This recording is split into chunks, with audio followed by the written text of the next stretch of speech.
বাবার সম্পত্তি পাওয়ার পর বাবাকেই অত্যাচার, বাড়ি থেকে বিতরণ, আদালতের নির্দেশে সম্পত্তি ফিরে পেলেন বৃদ্ধ। বাবার জমি নিজের নামে করে নেওয়ার পরই বাবার প্রতি ছেলের অত্যাচার, মারধর, বিভিন্ন অভিযোগ এনে বাড়ি থেকেও বিতরণ।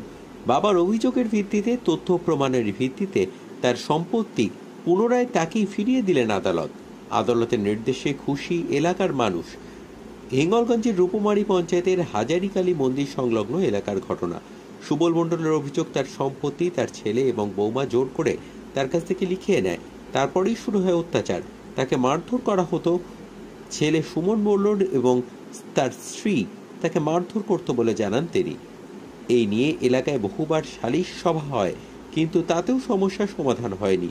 এরপর ঘটনার বিবরণ জানিয়ে এর প্রতিকার চেয়ে সুবল মণ্ডল আদালতের দ্বারস্থ হন।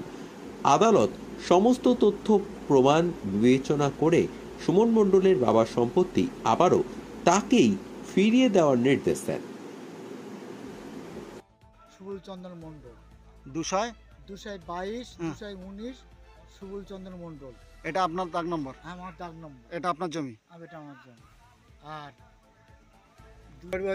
চুরি করে মানে মানে দানপত্র লিখে নিয়েছে, নিয়ে এখন আমাকে বাড়ি থেকে বের করে দিয়েছে।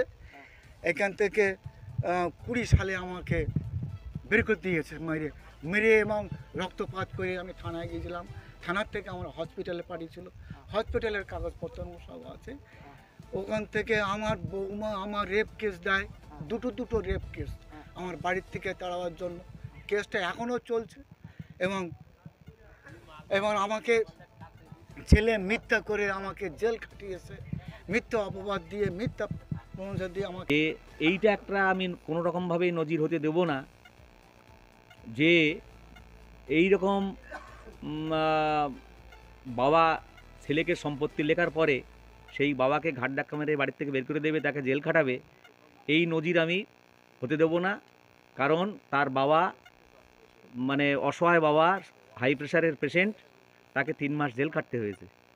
এইটা যদি আমরা মেনে নিই তাহলে আগামী দিনে কোনো বাবাকে সে দেখভাল করবে, বাবাকে যত্ন খাতির করবে, তার ভরণ পোষণের দায়িত্ব নেবে।